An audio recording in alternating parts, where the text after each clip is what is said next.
Hello, in front of me I've got NUKI Keypad 2. In this video I'll show you how to change security code.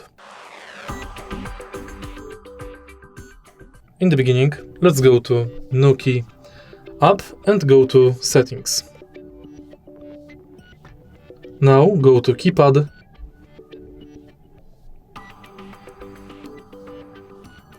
settings, change security code, present hold back button,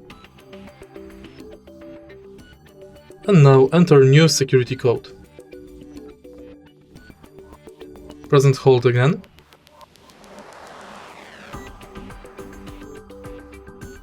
and it's done. If you find this video helpful, please leave like, comment and subscribe.